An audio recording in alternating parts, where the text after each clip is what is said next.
சாமி பாரியா சாமி பாரியா நம்ம சாமி பாரியா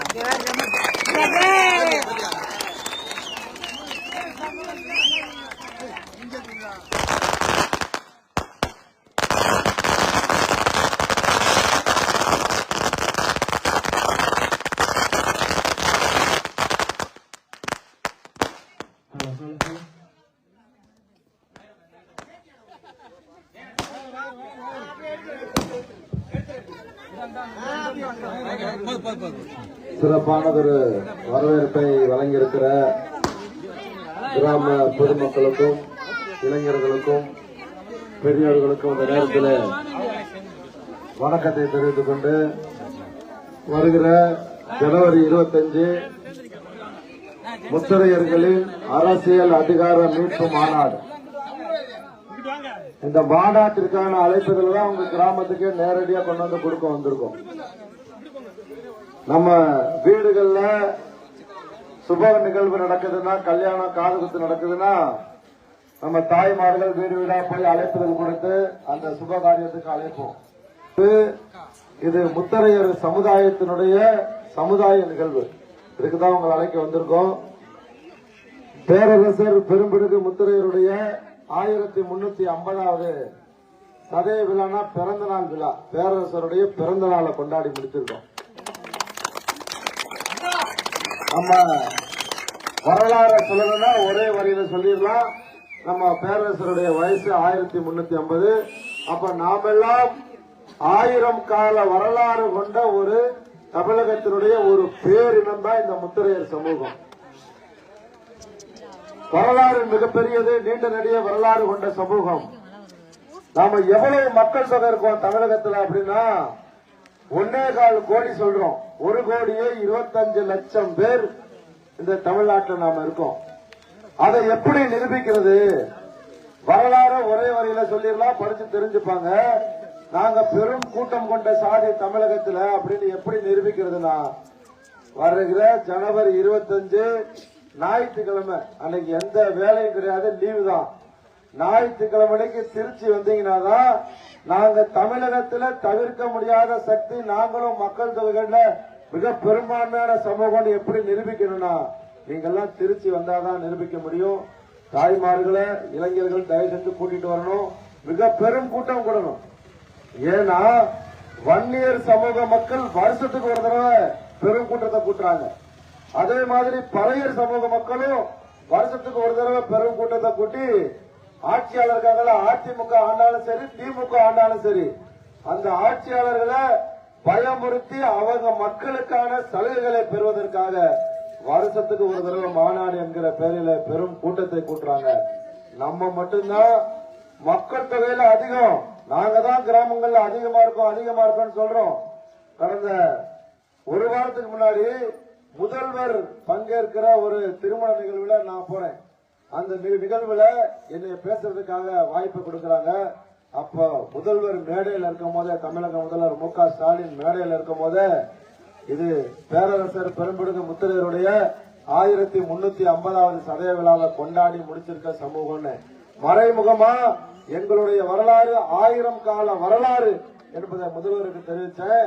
அது மட்டும் இல்ல, மத்திய தமிழகத்திலும் தென் தமிழகம், நீங்க இருக்க பகுதிதான் தென் தமிழகம், தென் தமிழகத்திலும் பெரும்பான்மையா இருக்கக்கூடிய சமூகத்தின் மீது முதல்வர் அவர்களுடைய கடைக்கண் பார்வை எங்க சமூகத்தின் பக்கம் திரும்பணும்னு சொன்ன பேசி முடிச்சு அவர் பேசும்போது கடைக்கண் பார்வையில முழு பார்வை உங்க பக்கம் திருப்புவோம்னு சொல்லியிருக்காரு.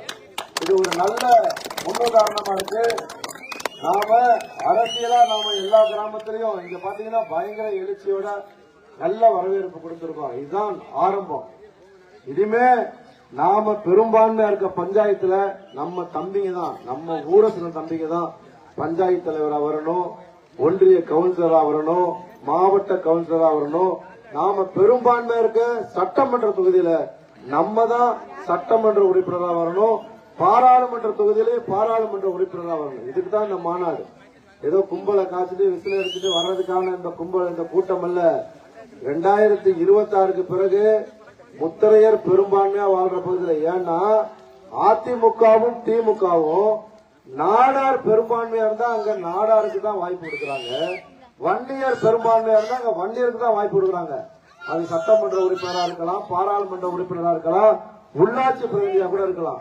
இப்படி கொடுக்கும் போது முத்தரையர் பெரும்பான்மையா இருக்க பகுதியில சிறுபான்மை சாதிக்கு அவங்க முக்கியத்துவம் கொடுக்கறாங்க. இது இனிமே நடக்க கூடாது.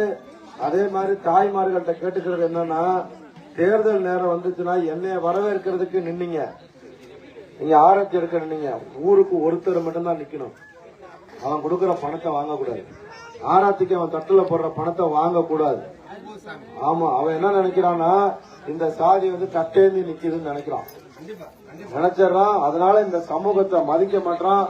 அதே மாதிரி எடப்பாடி வராரு, திமுக தலைவர் ஸ்டாலின் வராருன்னா உங்களை தான் ஏத்துவான்.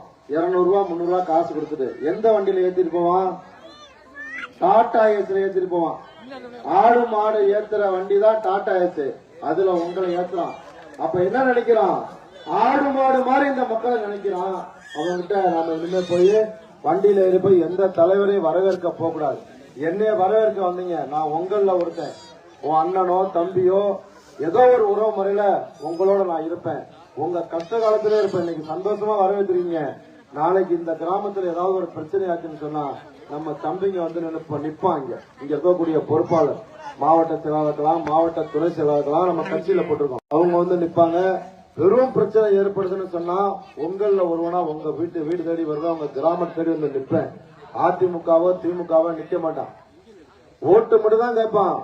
200 ரூபாய் 300 ரூபாய் காசு கொடுத்தானே இந்த வளையற மக்கள் நமக்கு ஓட்டு போடுறாங்க, சும்மாவா போடுறாங்கிறான். அந்த ஓட்டுக்கு விலை மதிப்பே கிடையாது.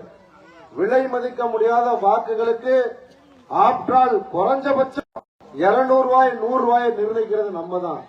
அது இனிமேல் செய்யக்கூடாது நம்ம கிராமங்கள்ல.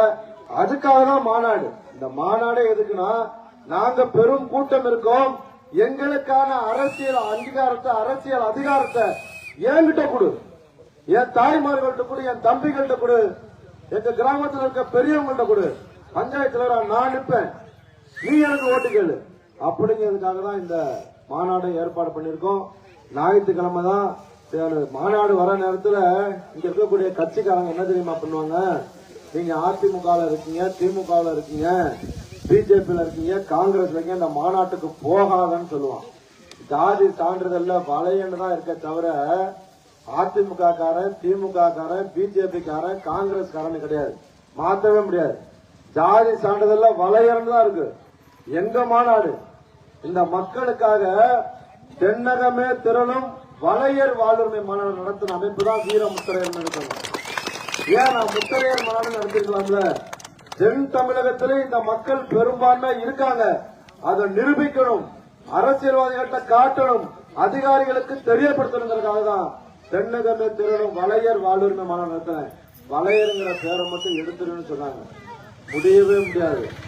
வளையர் மக்கள் அந்த வளையங்கிற பேரை தான் நான் சூரலம்பனம் பண்ணுவேன். இந்த மாநாடு தலைப்பே அப்படிதான் இருக்குன்னு விடாப்படியா அந்த மாநாடு நடத்தி அப்பைய முதல்வர் எடப்பாடி பழனிசாமி அவர்களை சிறப்பு விருந்தினராக வர வச்சேன். நம்மால் உடனே எடப்பாடியை கூட்டா எடப்பாடி கூட சேர்ந்துட்டான்.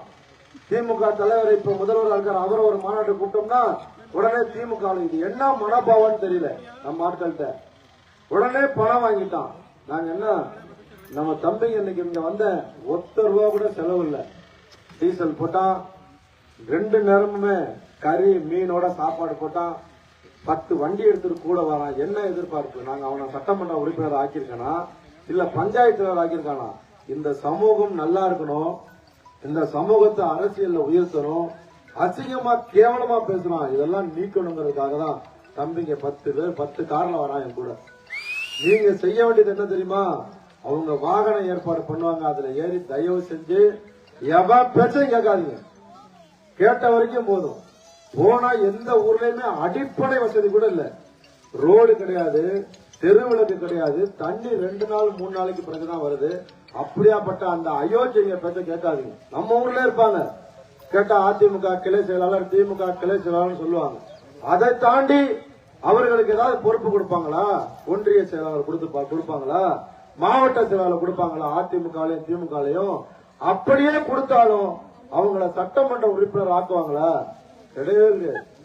நம்ம ஆள ஆக்க மாட்டான். காரணம், நாம எப்படி வன்னியர்கள் ஒரே தலைமை, வன்னியர் சமூக மக்களுடைய ஒரே தலைமை பாட்டாளி மக்கள் கட்சியோ, பறையர் சமூக மக்களுடைய ஒரே தலைமை விடுதலை சிறுத்தைகளோ, அதே மாதிரி முத்தரையர் சமூகத்தினுடைய ஒரே தலைமை, அரசியல் முகமாக பார்க்கப்படுகிற ஒரே தலைமை தமிழர் தேசம் கட்சி தான்.